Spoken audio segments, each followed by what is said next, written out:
চট্টগ্রামে কোটা সংস্কার আন্দোলনকে কেন্দ্র করে আবারও পুলিশ ও শিক্ষার্থীদের মধ্যে সংঘর্ষের ঘটনা ঘটেছে। এক পর্যায়ে পুলিশ শিক্ষার্থীদের লক্ষ্য করে টিয়ার শেল নিক্ষেপ করে।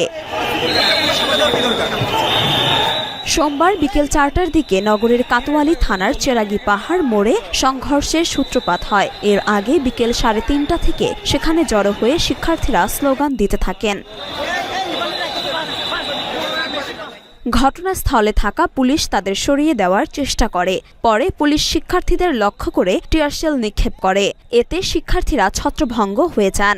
এর আগে বিকেল ৩টার দিকে জামাল খান প্রেস ক্লাব এলাকায় বিক্ষোভ কর্মসূচি পালনের ঘোষণা দেন শিক্ষার্থীরা, কিন্তু পুলিশি তৎপরতায় সেখানে বিকেল ৩:৩০ পর্যন্ত কোনো কর্মসূচি পালন করতে পারেননি তারা।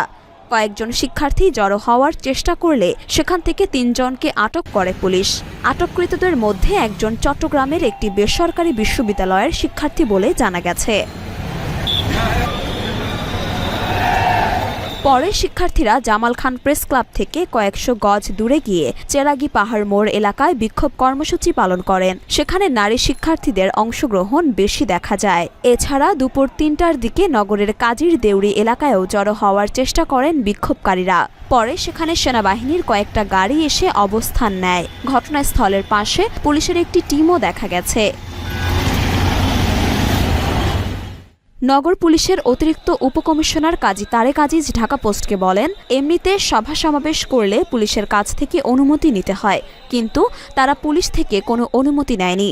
এছাড়া কারফিউ চলাকালে শিথিল থাকলেও কোনো সভা সমাবেশ করা যায় না। কেউ যদি আইন ভঙ্গ করে কর্মসূচি পালন করে, পুলিশ সর্বোচ্চ ধৈর্যের পরিচয় দিয়ে আইনিভাবে বিষয়টি মোকাবেলা করবে। মরিয়ম মিম, ঢাকা পোস্ট।